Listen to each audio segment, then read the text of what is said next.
Qual o motivo que levou milhões de pessoas no mundo a duvidar do que a NASA nos diz? Não só a NASA, mas duvidar também de suas parceiras espaciais. A NASA encabeça a lista porque investe muito, mas muito mais que as outras agências. Somente a NASA, sozinha, investe mais que todas as agências da Europa, Japão e China juntos. A NASA é referência e lidera toda a exploração espacial. Mas afinal, de onde surgiram as dúvidas? Será que surgiram com erros grotescos das transmissões ao vivo deles? Por que eles estavam mentindo? Olhe essas gravações e tire suas conclusões.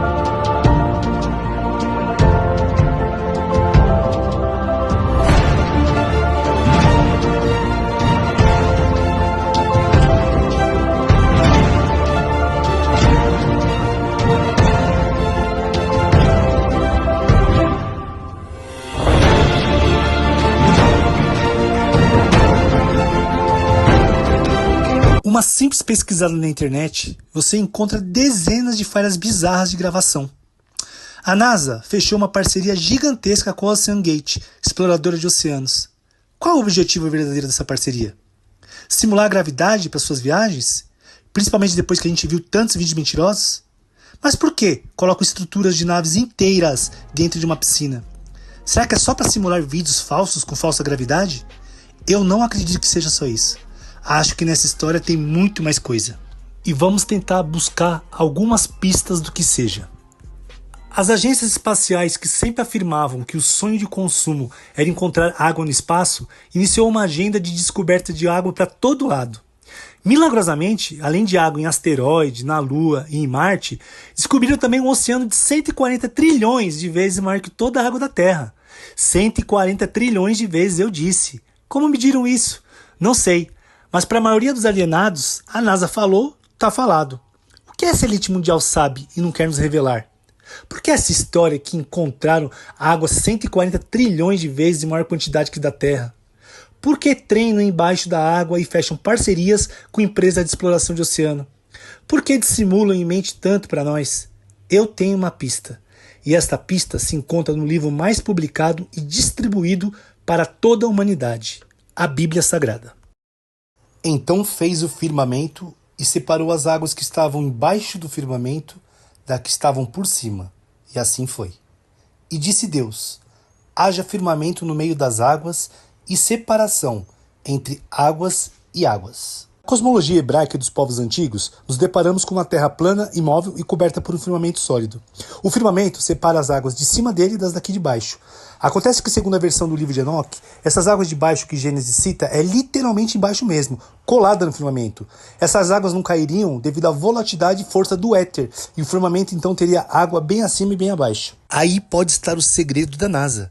Suas viagens espaciais fazem com que eles adentrem pelas águas abaixo do firmamento. Estas águas podem começar a estar entre 100 a 200 km de altura, logo após a camada volátil do éter. E dentro das águas encontram-se as estrelas, o Sol e a Lua. Aí muitos já estão dizendo, esse cara chapou de vez. Mas então tente lutar contra essas imagens. Como explicar que com uma simples câmera Nikon P900 ou a P1000, você consegue dar um zoom e enxergar claramente uma estrela no meio da água? Sim, qualquer estrela que você der um zoom, apenas com essas máquinas fotográficas, sem precisar de um telescópio muito elaborado, você enxerga claramente as estrelas e planetas no meio das águas.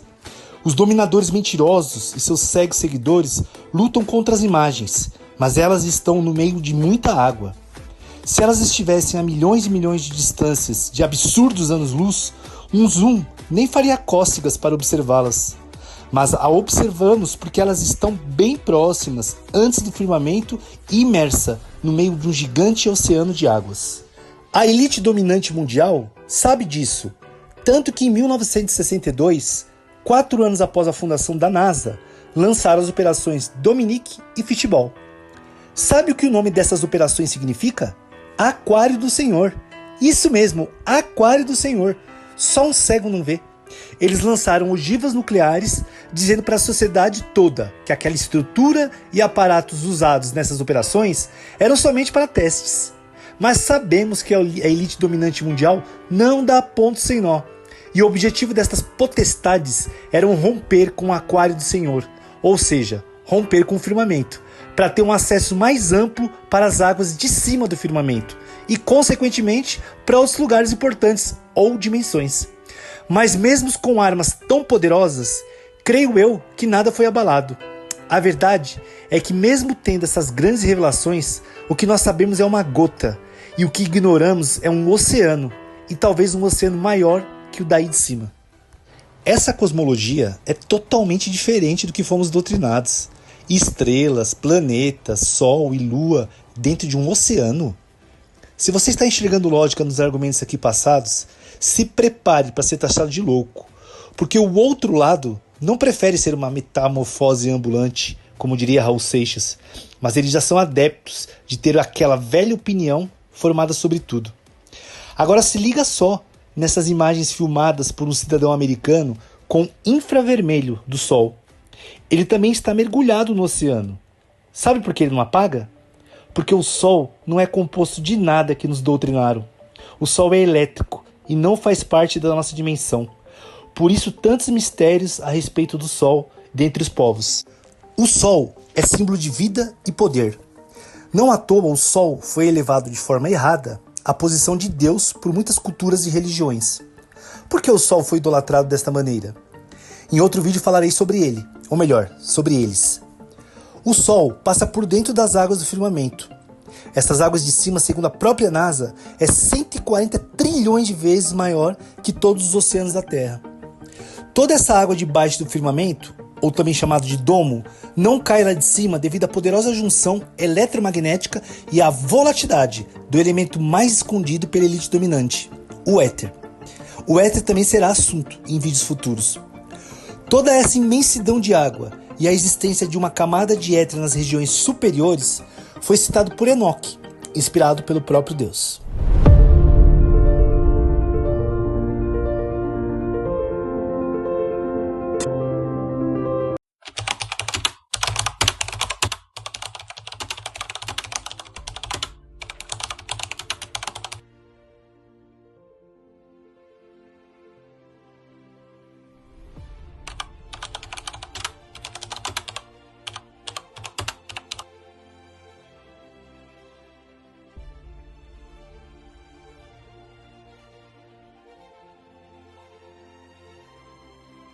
Os lançamentos noturnos das missões espaciais mostram com detalhes estupendos as nossas apontações.